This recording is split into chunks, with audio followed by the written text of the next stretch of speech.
back to my channel. I'm going to read to you the story of Cinderella.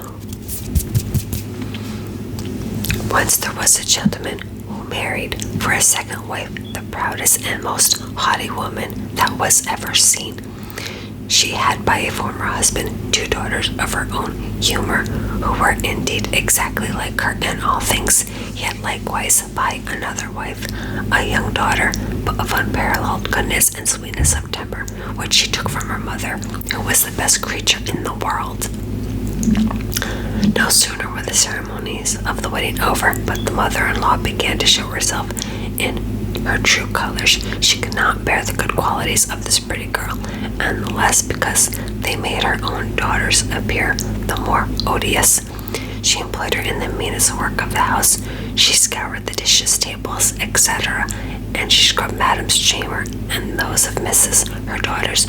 She lay up in a sorry garret upon a wretched straw bed, while her sisters lay in fine rooms with floors all inlaid upon beds of the very true newest fashion, and they had looking glasses so large that they might see themselves at their full length from head to foot.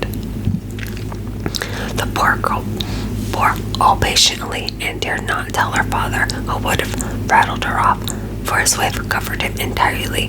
When she had done her work, she used to go to the chimney corner and sit down among cinders and ashes, which made her commonly be called Cinder Wench. But the youngest, who was not so rude and uncivil as the eldest, called her Cinderella. However, Cinderella, notwithstanding her mean appeal, was 100 times handsomer than her sisters, though they were dressed very richly. It happened that the king's son gave a ball and invited all persons of fashion to it. Our young misses were also invited, for they got a very grand figure among the quality.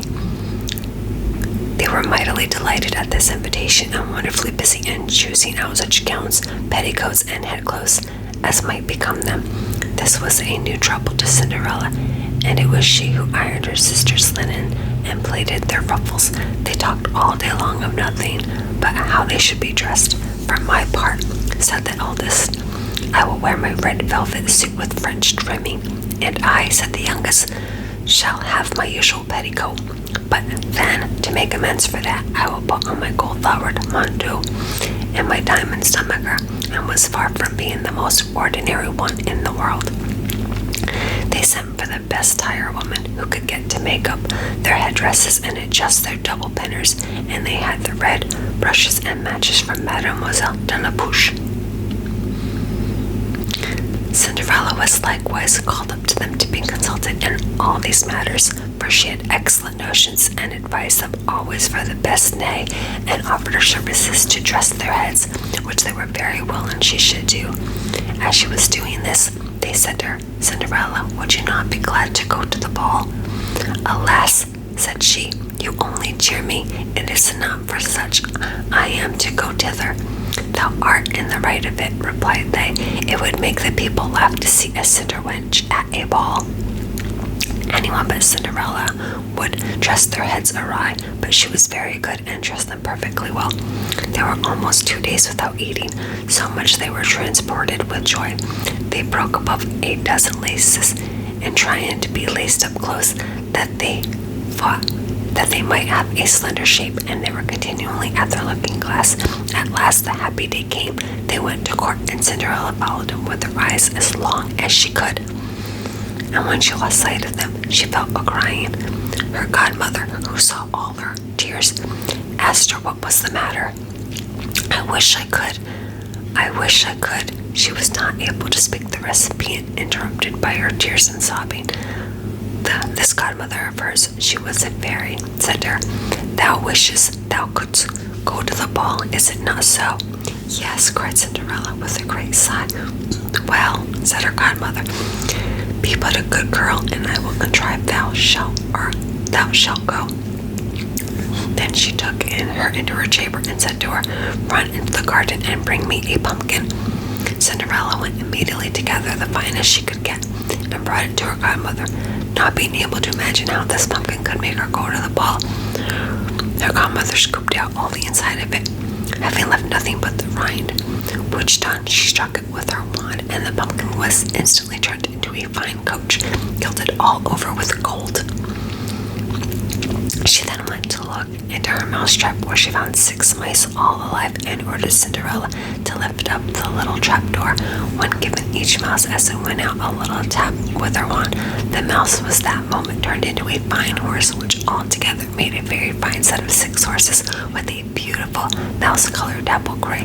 Being at a loss for a coachman, "I will go and see," says Cinderella, "if there is never a rat in the rat trap. We may make a coachman of him." "Thou art in the right," replied her godmother. "Go and look." Cinderella brought the trap to her, and in it there were 3 huge rats. The fairy made choice of one of the 3 which had the largest beard, and having touched him with her wand, he was turned into a fat, jolly coachman, who had the smartest whiskers eyes ever beheld. After that, she said to her, "Go again into the garden, and you will find 6 lizards behind the watering pot. Bring them to me." She had no sooner done so, but her godmother turned them into 6 footmen, who skipped up immediately behind the coach with their liveries all bedaubed with gold and silver, and clung as close behind each other as if they had nothing else their whole lives. The fairy then said to Cinderella, "Well, you see an equipage fit to go to the ball with. Are you not pleased with it?"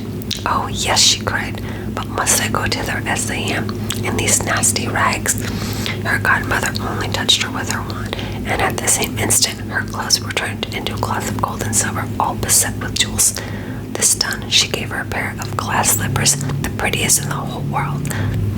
Being thus decked out, she got into her coach, but her godmother, above all things, commanded her not to stay until after midnight, telling her at the same time that if she stayed 1 moment longer, the coach would be a pumpkin again, her horses mice, her coachman a rat, her footmen lizards, and her clothes become just as they were before. She promised her godmother that she would not fail of leaving the ball before midnight, and then away she drives, scarce able to contain herself for joy. The king's son, who was told that a great prince whom nobody knew has come, ran out to receive her. He gave her his hand as she alighted out of the coach, and led her into a ball among all the company.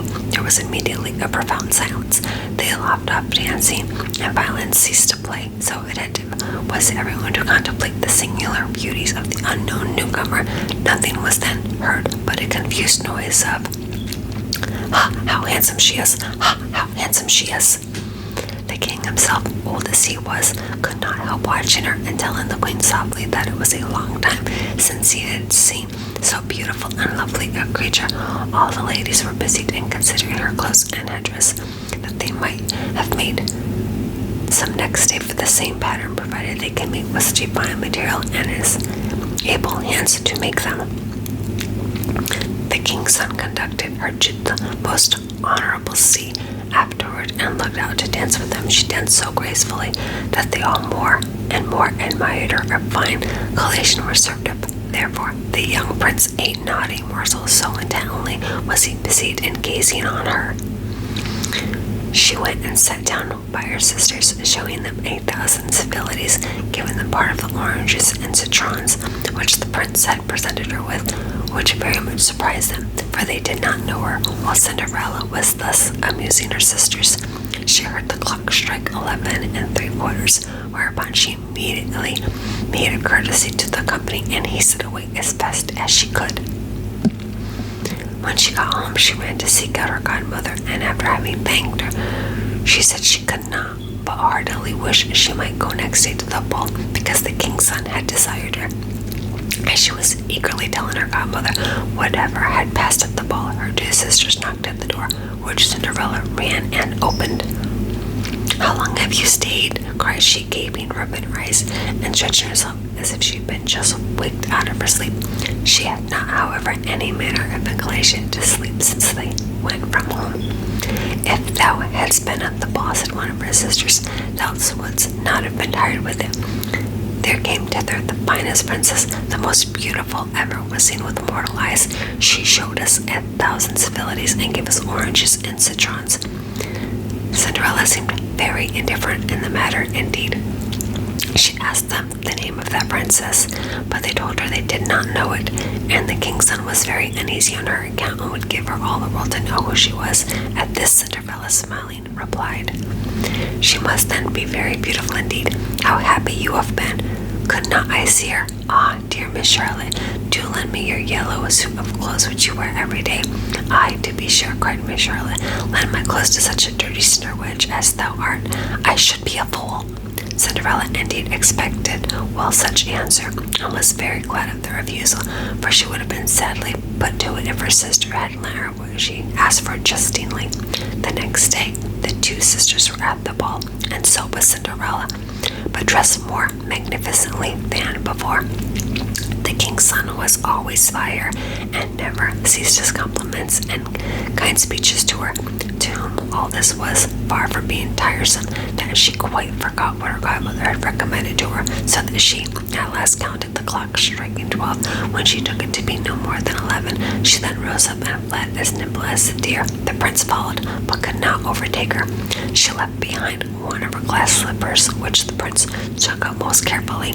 She got home, but quite out of breath and in her nasty old clothes, having nothing left her all of that finery but one of the little slippers.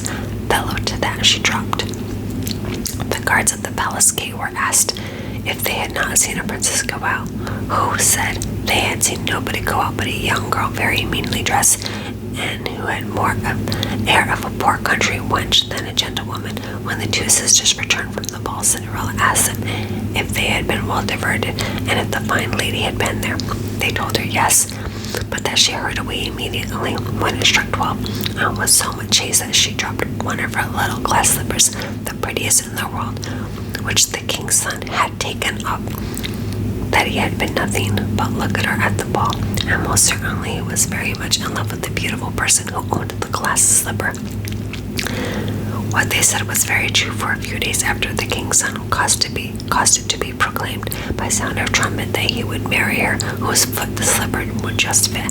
They whom he employed began to try it upon the princesses, then the duchesses, and all the court, but in vain. It was brought to the two sisters. They did all they possibly could to thrust their foot into the slipper, but they could not effect it. Cinderella, who saw all this and knew her slipper, said to them, laughing, "Let me see if it will not fit me." Her sisters burst out laughing and began to banter her. The gentleman who was sent to try the slipper looked earnestly at Cinderella, and finding her very handsome, said it was but just that she should try, and that he had orders to let everyone make trial. He obliged Cinderella to sit down and put in the slipper to a foot. He found it went on very easily, and fitted her as if it had been made of wax. The astonishment her two sisters were in was excessively great, but still abundantly greater than Cinderella pulled out of her pocket the other slipper, and put it on her foot. Thereupon in came her godmother, who, having touched with her wand Cinderella's clothes, made them richer and more magnificent than any of those she had before. And now her two sisters found her to be that fine, beautiful lady whom they had seen at the ball. They threw themselves at her feet to beg pardon for all the ill treatment they had made her undergo. Cinderella took them up, and as she embraced them, cried that she forgave them with all her heart, and desired them always to love her. She was conducted to the young prince, just as she was. He thought her more charming than ever, and in a few days after married her. Cinderella, who was no less good than beautiful, gave her to his sisters lodgings in the palace. That was actually a very sweet ending to the story. I had never read the original one. I've just seen the Disney version and read the Disney version. So anyway, I hope you guys all enjoyed this story, and I will see you guys real soon. Bye.